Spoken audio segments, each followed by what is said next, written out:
Manchester City have been busy overhauling their squad after Pep Guardiola's exit, but with just a week left of the window, well, can they get all of their business done in time? And what other major transfers can we expect over the next 7 days? Joining me from The Athletic is our football correspondent, David Ornstein, and James Horncastle. Gents, brilliant to see you. This is our usual Tuesday club now.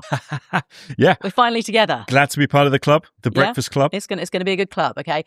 Now, today, we're going to get into the latest edition of The Deal Sheet, The Athletic's weekly one-stop shop for the latest transfer window developments. Plus, we'll discuss Chelsea's 3-2 win at Fulham as well. But let's start with Manchester City and their major rebuild under new boss Enzo Maresca.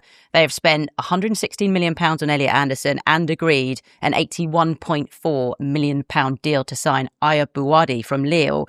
David, I mean, ever since Rodri's departure, it sort of feels like the window has been revolving around Manchester City. It feels like every day there's a new story. Is that how you feel as well? Is that a fair assessment? Yeah, it's been a mad summer for Manchester City. They've really been one of the key stories. I would say Tottenham as well, and a couple of others. But right from, I'll take you further back than Rodri and Elliot Anderson. I mean, we were out in the States at the World Cup when his deal got done from Nottingham Forest, a British record at the time, soon to be surpassed by Morgan Rogers. But what it showed you was that midfield was that major focus, whether it be in or out for Man City in this market. And we got a lot of noises that Rodri wasn't going to be willing to sign a new contract, that he wanted to go, that it was Real Madrid initially and then Barcelona. But in fact, you know, City couldn't let him go into his last year, especially when they were being offered that sort of money. And so that deal, you're right, has sort of set the wheels in motion for other actions, because Ayoubb Bouaddi was a key target for theirs, but it kind of needed Rodri to go. It's massive money, €100 million package, €95 million plus 5 in add-ons, contract 2031 with an option to extend.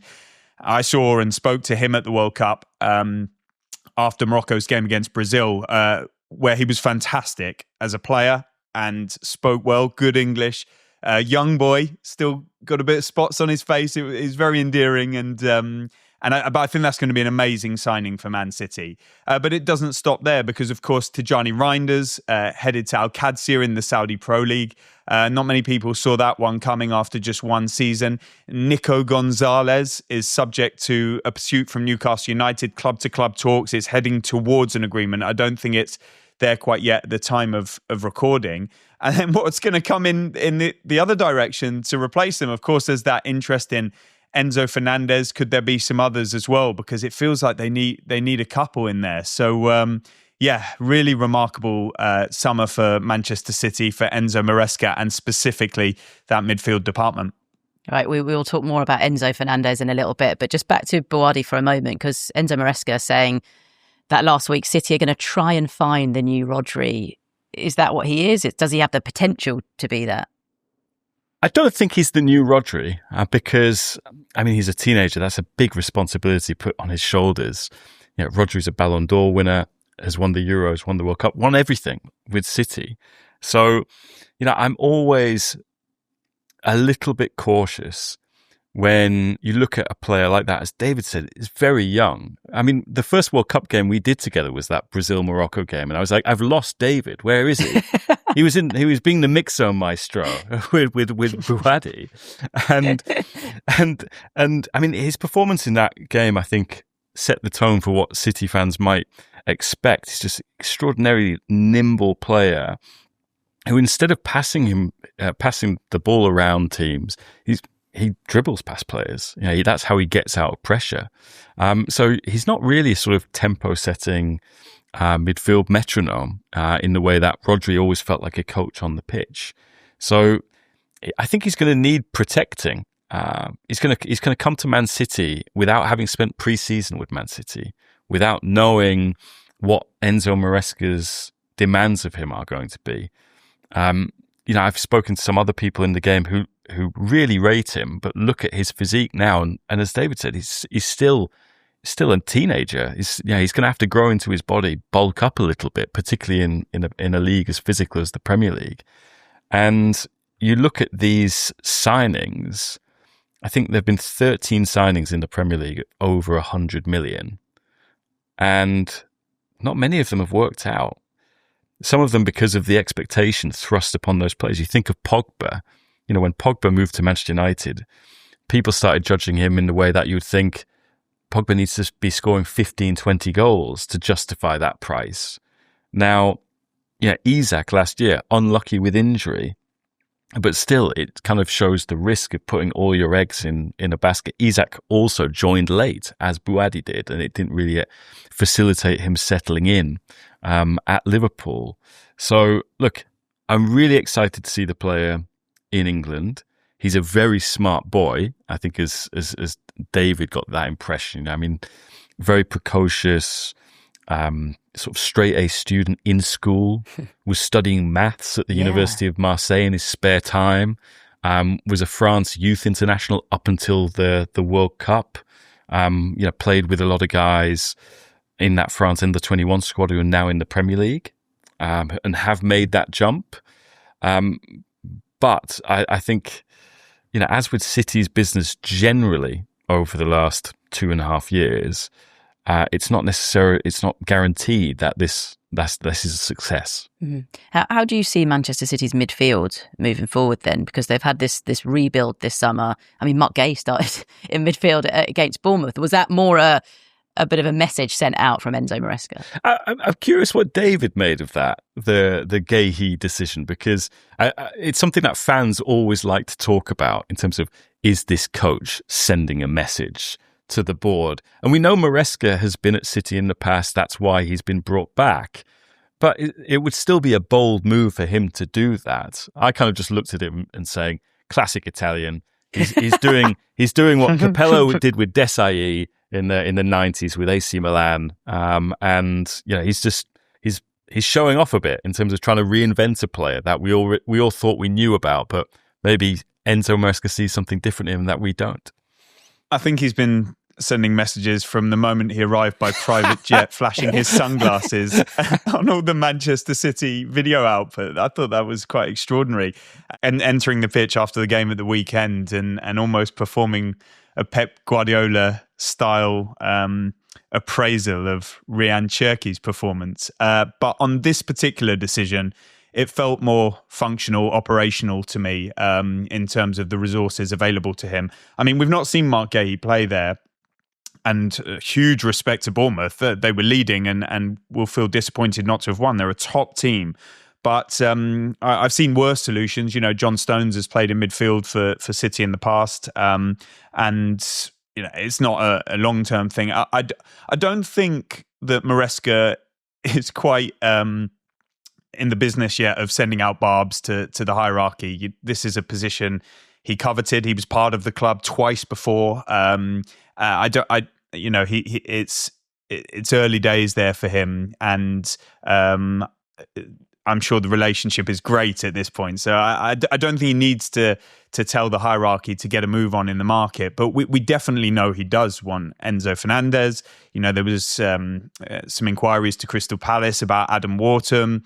It gives you an indication of their thinking on their list. I think has been Manu Kone of Roma, another player James knows really well. So they're clearly toying with different profiles for midfield, different players, different nationalities. And at the moment, they haven't got enough of them into the building. So Mark Gay or somebody was needed there. It did a pretty decent job.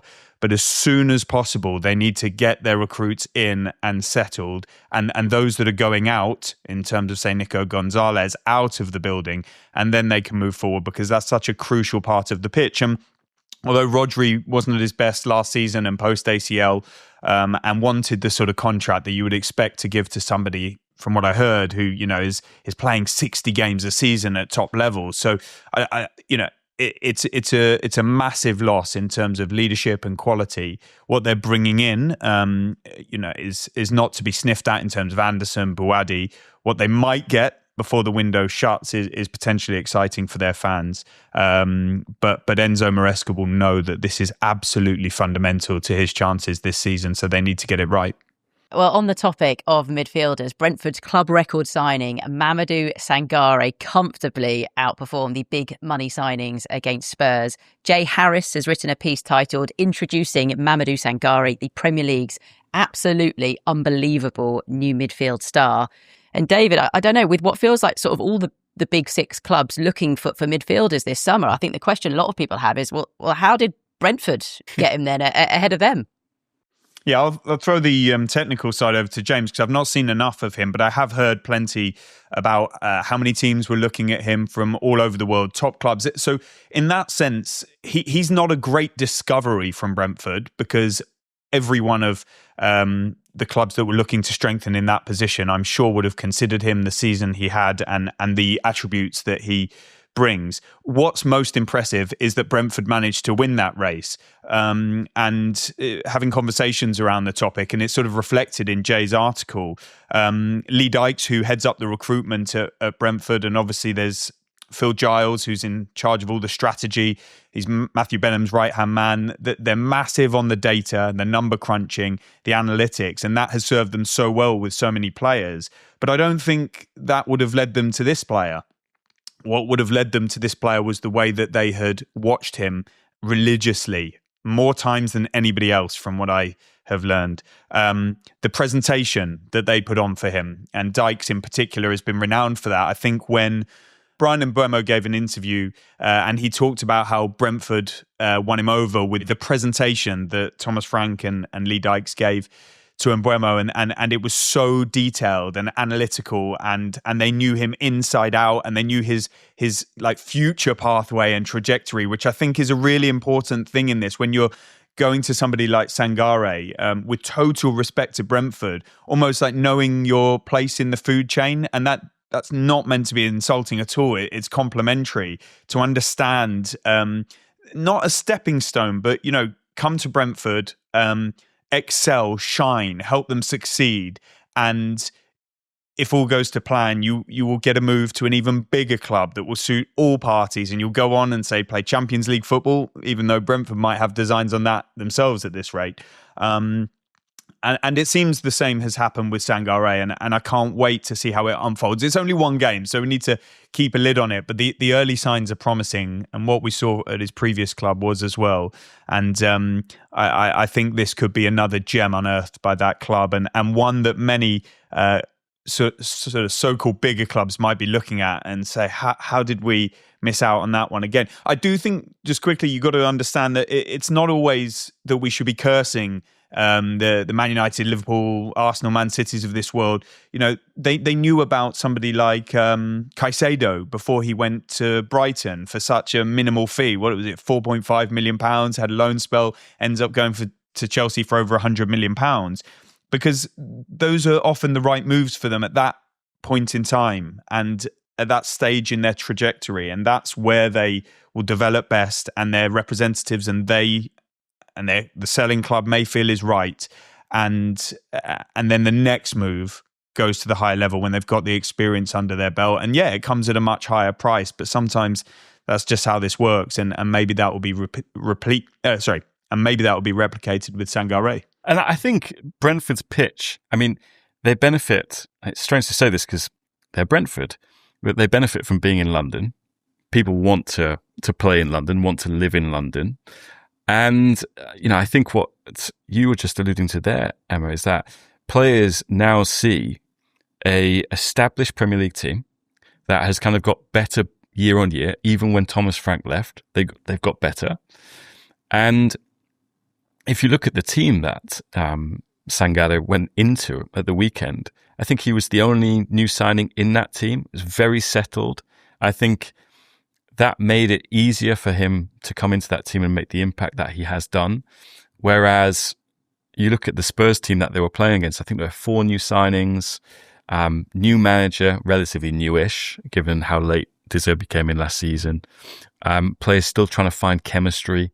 So all of these things just worked for Sangare. And again, David mentioned the Caicedo deal, him moving from Brighton to Chelsea for $100 million.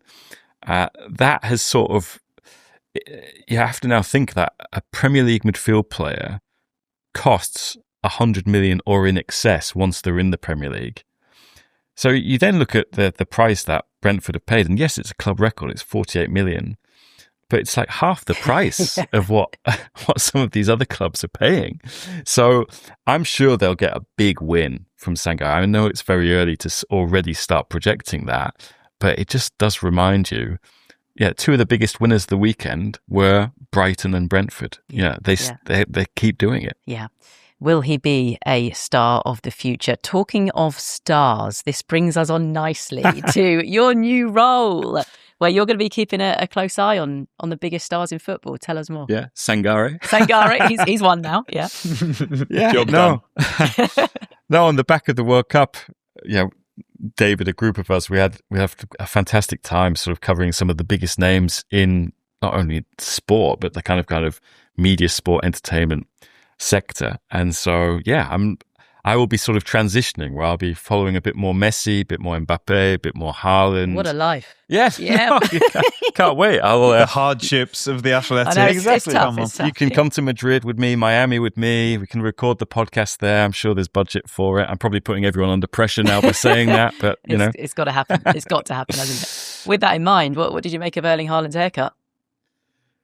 Talking of I thought the way legs. the way he actually went about it was genius. The YouTube exactly, video. And then getting Pep on the phone. Zlatan. And Zlatan, cut his hair. And Zlatan had been someone who said, if you cut your hair, Erling, you will lose your powers. Yeah. But I think when Zlatan did it, maybe it gave Erling a little bit of encouragement that, okay, if he can still perform like he did for Fox, mixed reviews on that, but then maybe I can get it away with it. I'm sure he'll be all right. I'm sure he'll be all right. Is the question our listeners are all asking now, will James take inspiration and follow suit? Exactly that. It can maybe be arranged, maybe need a refresh at some stage for the new role. So let's see. We cannot lose your luscious locks. Right, time now for Ask Ornstein. This is the part where we hand the floor. You didn't warn me about that element. No, don't worry. We've filtered some of the questions, but there are still some good ones in there. Decent, I hope. Decent one, yeah, decent. We this part of the show is where we hand the floor over to you, the audience. So across YouTube and The Athletic, we have asked you to send in questions for David. So let's get to a few of them, shall we? First up, this has come in from Tim B, who says, will Man City make Enzo Fernandez the most expensive midfielder in Premier League history before the transfer window shuts? I think there's a very good chance still that Enzo Fernandez ends up at Manchester City because their interest and that of Enzo Maresca, the head coach at Man City, is strong. He didn't look the happiest of bunnies at the end of the Fulham-Chelsea game, Enzo Fernandez. Chelsea will need a fee that they deem suitable, and they'll want to come out of it with their squad in a stronger position. Doesn't necessarily mean a like-for-like replacement, but they'll need to get reinforcement. I could still see it happening. Not guaranteed. Don't hold me to it. But for another world record for a midfielder,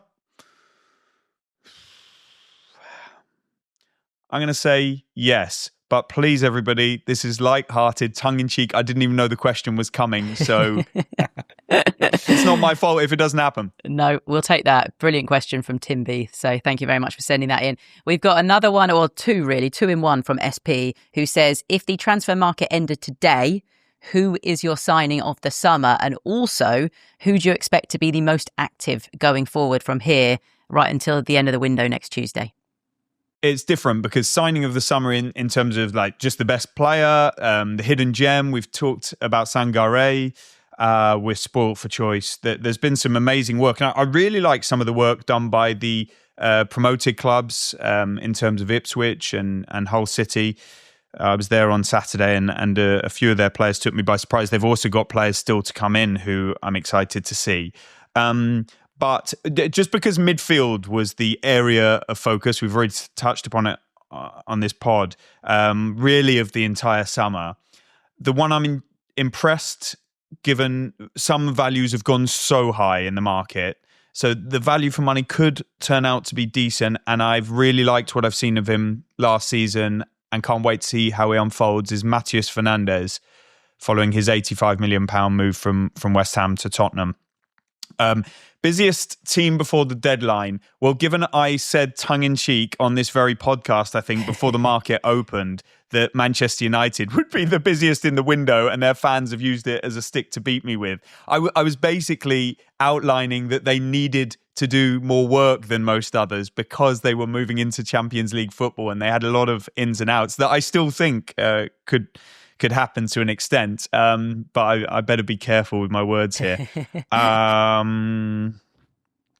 Busiest. Let's go for Liverpool because they need a number of wingers, like one or two, and that could, elicit the departure as well. So I think there'll be a lot of activity at Liverpool before the deadline. Still a bit to do at Tottenham. Chelsea are always busy. Arsenal perhaps less so. Everton need to do a lot. Newcastle a little bit. Let's just say Liverpool, and then their fans can get angry at me in the same way that Man United fans have when they don't end up doing it.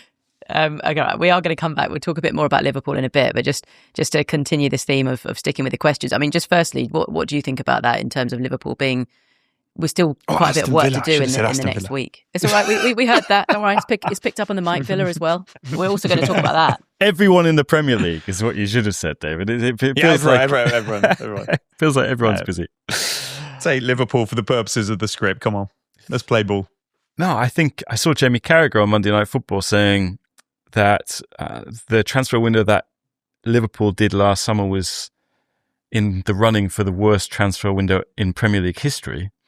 And I think there are two reactions to that. One is, I think one of the reasons Andoni Iraola has been hired is to work with that transfer window as though it was this year's transfer window. You have to get more out of those players that we bought last year. But another reaction to that is somehow that transfer window last summer where they signed loads of players for loads of money has left them short. So, it feels like they really have a lot to do. Yeah. Just last question then from one of our viewers. This is from Ryan F. The real hard-hitting stuff, actually. Hi, David. After a long day of chasing the big stories and breaking transfer news, what is your go-to dinner spread? Food is for the weak. Wow. Come on. Well, you don't get much time to actually sit down and have a nice meal, but he's a McDonald's drive-through man. You see, he's going for McDonald's. Body's a temple, amico. Absolutely not. So, if it was like a food of choice, a top like Japanese sushi, banquet, banquet. Okay, but yeah, I'm a bit of a chameleon. I love all foods. I'm a walking dustbin. Actually, I love pretty much everything, and then I sort of balance it out by going to the gym and playing a lot of paddle to make myself feel slightly less bad. I was going to say, yeah, you do play a lot of paddle. Are you a sushi fan? Would that be up there as your? Yeah, I love sushi. I love kind of omakase, sort of them handing you sushi. That's good. That's good. It's the process as much as the product. Yeah. Right, we are going to stick with transfers, actually, but less of the salmon maki. We are, obviously, you all know about the deal sheet by now, but you can also check out our handy transfer tracker, which is basically a running list of the latest talks, rejections and agreements over on The Athletic. So, David, this is something that seems like it's a really developing situation at the moment, because we've obviously been talking about Manchester City's midfield rebuild, but they're also in the market for attacking players, aren't they? Because just yesterday you reported the deal that they have struck for Alan at Palmeiras, but as well as holding an interest in Cody Gakpo. I mean, tell us more about that. How likely, how realistic is that? Yeah, I don't know in terms of the chances, truth be told, because our reporting is that, he's on the list. He's a potential target. There's interest there. It doesn't appear that has gone club to club yet between Man City and Liverpool. Probably it's been expressed to the representatives, and of course Tottenham had sort of made the most inroads on that initially, and it's quite complicated, Emma, because you've got the Bradley Barcola situation, and he has emerged as Liverpool's prime target for the wing positions, and let's see if they can reach an agreement, because there's been this price gap, hasn't been bridged yet. I suspect it could well before the deadline, maybe even a few days before it. And in theory, that would free up Gakpo to leave, subject to suitable offers arriving. And given that PSG are asking huge money for Barcola, Liverpool are entitled to do the same for Gakpo. I suspect that Tottenham are the most ready to pay that, because they had this vision of, I think it's sort of Savinho, Marmoush, Gakpo in whatever sort of order and positioning. But yeah, Man City having a look at it. I don't know how Liverpool would feel about doing business with Man City for Cody Gakpo. Cody Gakpo is a player who has really impressed Andoni Iraola from what I hear so far. I guess he is very much an Iraola player in terms of his work rate and quality in both attacking and defensive areas. It's why I loved somebody like Ryan when he was at Bournemouth, and it'd be interesting to see what the longer term future holds for him. I don't expect him to leave Bournemouth this summer. So yeah, it's a really interesting one, and it's not guaranteed Gakpo will leave. He's had a good start to the season as well, but I think it does feel like that and Barcola are interdependent, and Liverpool are also pursuing work on the right wing with their offers of 50 and then 60 million pounds for Yankuba Minte. Brighton rejecting them. Interest ongoing. They'll have other options as well. So yeah, really key work for Liverpool to do before the market shuts. So what sort of percentage are we saying for Barcola to Liverpool at the moment with a week left in the window? This podcast is really changing. I love the sort of added impetus. You've upped the ante, Emma. Oh no. Of Barcola, did you say? Yeah. I would give that like 85-90% chance. I think that's going to happen. I really do. I don't think Liverpool would have come this far to walk away from it. And also PSG have recruited in the attacking positions. He's got 2 years to go on his contract. He's not signing a new deal. He wants to go to Liverpool. That's his choice. I think a transaction will happen. So the percentage is very high for me. Yeah. Famous last words, but maybe sort of 90%. Wow, that is high. That is very high. But, sorry, if somebody knows, David knows. Yeah. So. That's to crush my reputation. No. You can have some sushi, David. If it all goes wrong, if it all falls through, you can have like a comfort meal of sushi. Now, right, I want to ask you about something else, because this is something that has transpired just this morning. So yesterday we had Jacob Tanswell on the show talking about the uncertainty around Ollie Watkins' future at Aston Villa. Just this morning, you have reported that they've made a move for Crystal Palace's Jean-Philippe Mateta. So tell us more about that. Yeah, I think the interest dates back to January, Emma. I think Villa had a look at Mateta. His future was really uncertain, wasn't it? There's then been this emergence in the media. I think it was Sami Mokbel at the BBC first to report it, of a sort of contract dispute between Mateta and Palace, him trying to take legal action over how and the validity of the 1 year option that Palace exercised in his deal. Palace have won on that front, but clearly all is not well. I don't think he featured at all or barely in pre-season. And yeah, Aston Villa are obviously dealing with a major situation of their own. The Al Hilal pursuit of Ollie Watkins, and Watkins is in favour of the move. I think it's 4 bids rejected. The interest remains. So they need to find contingency plans. I think the money will be sorted okay with Al Hilal and Villa, but what about the replacement? And they're looking at all manner of options. Nicholas Jackson has been well documented. There's been an indicative offer that we've also reported for Rafael Leao. I'd be interested for James's take on that, AC Milan. But yeah, we've revealed that actually an offer has now been made from Villa to Mateta. From Villa to Palace for Mateta, which falls well short of the sort of figure Palace would want if they're to consider his sale. So if that's going to change, it's going to have to take a much higher offer from Villa. Will they make it? Can they make it? Let's see. But clearly they are pursuing so many different options in that position. in defence as well, lest we forget, because Ezri Konsa's gone. They've targeted Taylor Harwood-Bellis. We've done a lot of reporting on that. No agreement with Southampton. Looked at Joel Ordonez at Club Brugge. Again, no agreement on that. So really, I shouldn't have identified Liverpool as the busiest club, because Villa have got so much still to sort out. They do. And I'm working my way through the Premier League table at this point. It's all good. We love it. What are your thoughts on Leao? I mean, probably the most valuable player in Serie A when Milan won the league a few years ago. I had an incredible kind of 3 months where everyone thought, wow, this is the next big name player in Italy. And since then, he's not really lived up to expectation at all. You know, he is naturally very talented, but you know, he's often been injured. He's often been kind of distracted. He's dropped a few albums, rather more albums than assists and goals lately. But you know, Milan have been very clear with him. I mean, he was very clear with them before going off to the World Cup. He said, "I'm out. You know, I want to move. This is my last year at AC Milan." And then he came back from the World Cup and he was like, Ruben Amorim's here.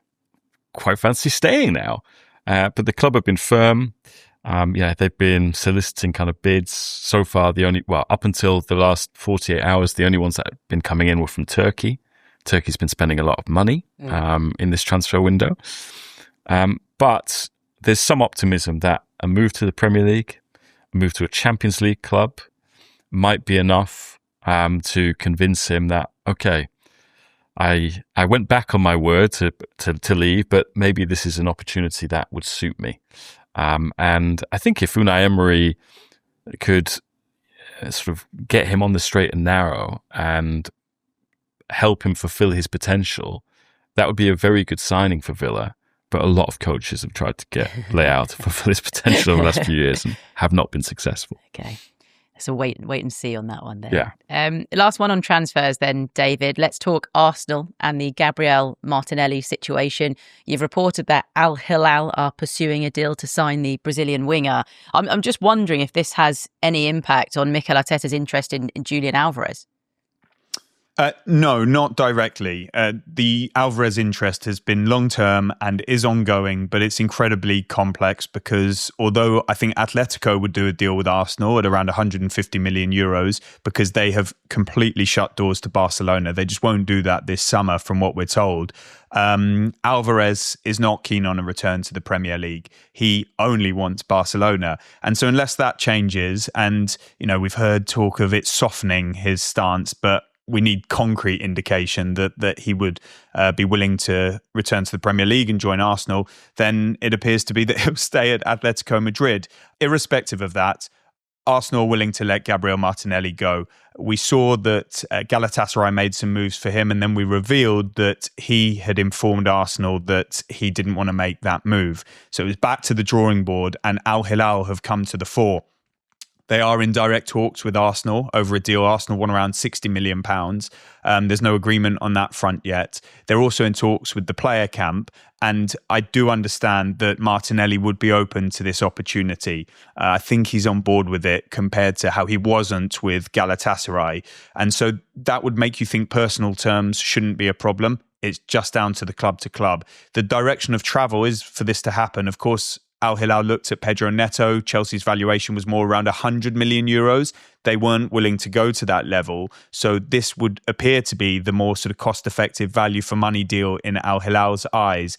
And it sounds from Arsenal's end like they've made clear now to Gabriel Martinelli that he's perhaps not part of Mikel Arteta's plans going forward. So I could see an exit there. But of course, they've brought in Solis. You could say that was to replace Trossard. So who's going to replace Martinelli? And that's why you suspect Arsenal remain active in the market, whether it's Alvarez or somebody else. But at this point in time, we don't have any firm information on whether they will do something, and if they do, who it will be. I mean, my goodness, it's first world problems. They look in fantastic shape already this season. But it is interesting because we all saw in that Champions League final and at parts of last season, if there was one area of Arsenal's team that really could do with a bit of upgrading to real world-class level. It was that front line. And perhaps you could argue they've not done that so far this summer, with no disrespect to Solis, who looks really good.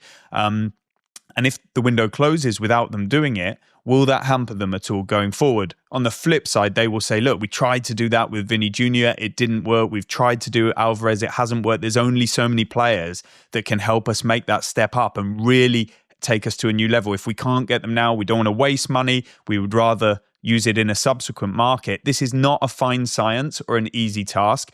The fact that they were prepared to fund Vinicius Jr., which would have been extortionate, suggests in the absence of that, there is some finance and maneuverability and wiggle room there to do something. And that's why they could do, say, an Alvarez. But if it's not right, they're not going to. And so, of course, that's the situation to watch in these days ahead, with no guarantee of how it will finish. Well, talking there about front lines, let's finish up by talking about Chelsea with their new look front line, showing exactly what they can do with that win over Fulham on Monday night. We'll get into it in the studio, but first, The Athletic's Chelsea correspondent Liam Twomey was at Craven Cottage and sent us this.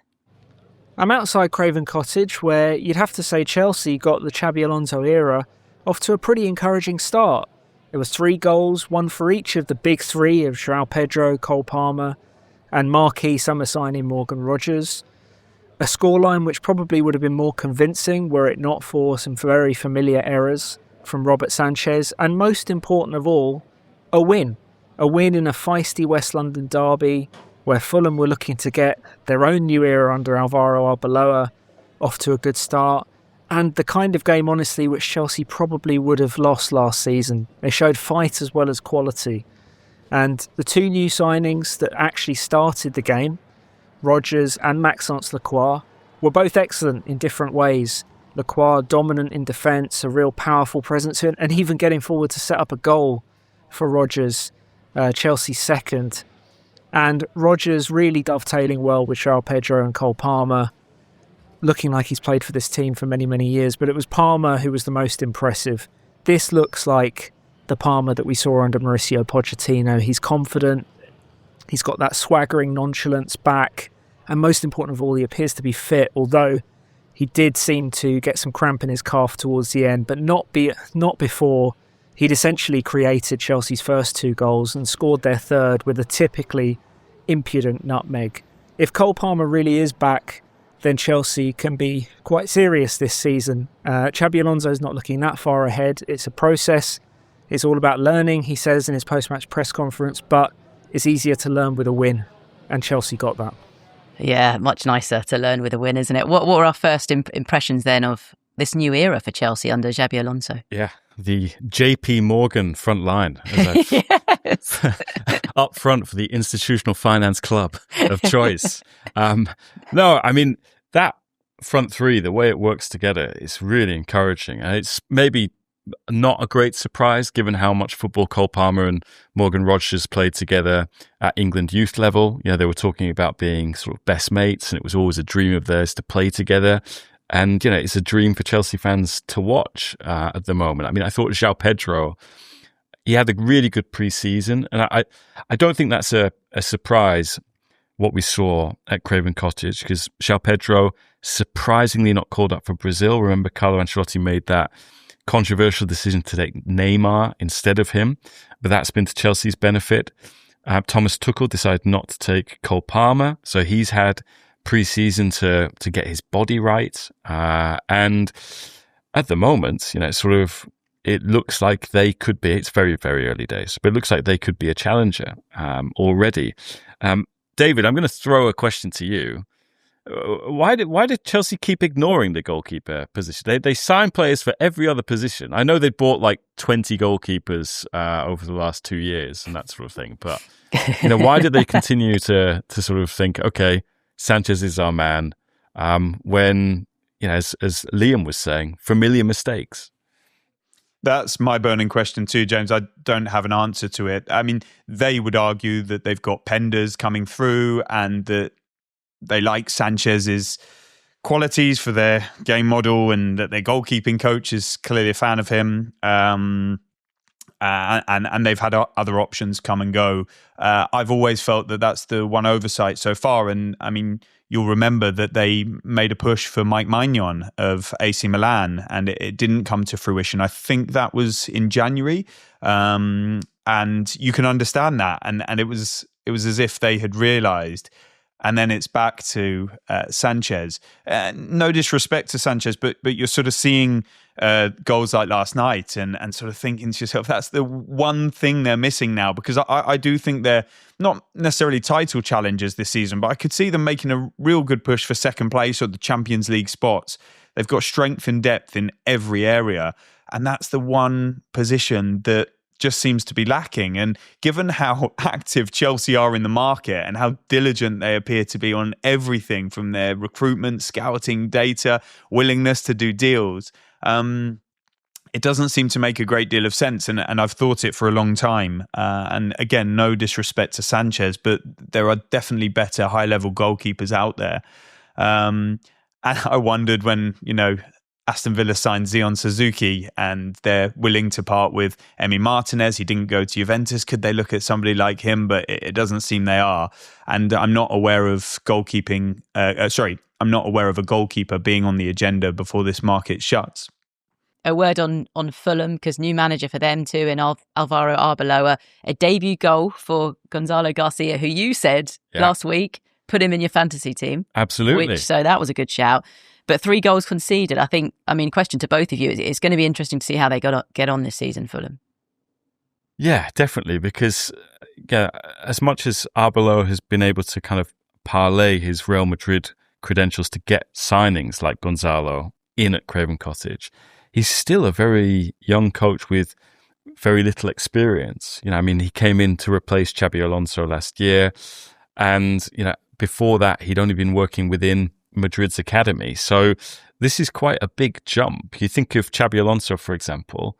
Xabi worked at Real Sociedad's academy. He then went to Bayer Leverkusen. He could have left Leverkusen early. He chose to stay because he felt he wasn't ready to go to Real Madrid when he did. And Arbeloa has kind of jumped forward very quickly. And look, to be fair to him, there were other clubs looking to appoint him. I know that, for example, AC Milan sort of considered him. He wasn't anywhere near the top of their list, but he was on a list. So people were clearly impressed by what he did with Madrid in the second half of last season. But I think it's a bet Fulham have made there that he's got what it takes to be one of this very large cohort of very good Spanish managers. David, agree with that? Yeah, I do think he's got some ingredients there to do well and quite a lot of goodwill behind him. Again, with these things, it largely comes down to recruitment, and Fulham have had quite a big job on their hands post-Silva to try and bring the age profile down. We saw the likes of Raul Jimenez, of Adama Traore, that they had expiring contracts, Harry Wilson, they had an aging group, and they've been really keen to reduce that. So we've seen the Madrid signings. We saw the likes of Diop and Sasa Lukic depart. I think Lukic might be a blow and a real boon to Ipswich Town. And I hear of them looking at Le Guen of Brest, who's meant to be one of the up and coming young defenders in world football. So that comes with a bit of risk attached, of course. I like Shea Charles, who's come in from Southampton. He was a player that some of the very biggest clubs were looking at, not necessarily as a starting midfielder, but to add to their options. And so, there's a lot of people that are skeptical about Arbeloa, think he could be one of the managers to be in trouble early doors, and could Fulham be a candidate to go down? I look at the quality they've got and how they performed last night, and the potential that Arbeloa has, even though it's quite an embryonic coaching career so far. And I don't agree with that sort of pessimism. I think they can do something, but I also think they've still got a bit of work to do before the deadline to get themselves in adequate shape to have a strong season. So, nervously optimistic about Fulham and Arbeloa, and I'd like to see them do well. Shad Khan's over here in London, the owner, and so you would expect some more business when he's on the ground. I think he was at the game last night. They're very attentive and I think pretty ambitious as a club. And so, yeah, I don't want to be the doomsday. I don't want to be the conveyor of doom, but it's a bit of a knife edge season for them, I think, maybe. Yeah. David, going into the final week of the transfer window, from everything that you've told us in this episode, do you anticipate this will be the busiest final week of a transfer window you've ever covered? Because it does feel like everyone in the Premier League has a lot to do. So I'm curious, how you're going to nourish yourself, how many paddle games you're going to be able to get in this final week. It feels like you're not going to eat or play paddle.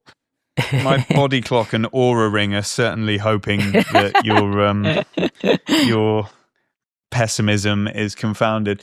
There's a lot of people I speak to, and I think this was sort of written somewhere a few days ago, that experts expect 70% of the entire market's business to be done in the final 2 weeks. Oh God! Wow. And often there's a sort of anti-climax. People say that and it doesn't materialize. I do feel like, and I think I've covered every January and summer transfer window since turning professional in about 2006. That's how sad my life is. And it feels like there's never been more sort of conversations, negotiations, talks, possibilities being explored. That's largely induced by the financial regulations, the need to trade and balance the books. Now we're moving from PSR to SCR, the squad cost ratio, both at UEFA and Premier League level. People have to find solutions. And so there is tons going on. We're also becoming more experienced, long in the tooth, better connected. So we hear about more than ever. But yeah, it's going to be frenzied and frantic. Permanence, loans with options and obligations, and stuff that materializes that we're not expecting, that we do, that sort of emerges and then falls away and collapses. That there'll be everything. There's a Premier League match, a big one, Aston Villa Arsenal, on the eve of transfer deadline. And they last summer, didn't they bring the deadline forward to like 7 p.m? It was glorious. We managed to get our Domino's pizza. Other pizza brands are available at like a reasonable time. Now it's gone back to 11 p.m. I don't anticipate much sleep. I need to keep my phone juiced and with signal, which is hard when you're traveling to games as well. You don't want to socialize with me around this time of the year. It doesn't sort of exist.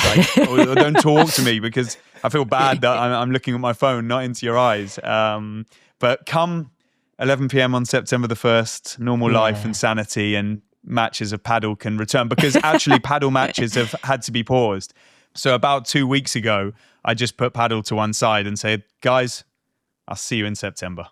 Wow. September the 2nd. Yeah. Paddle will always be there.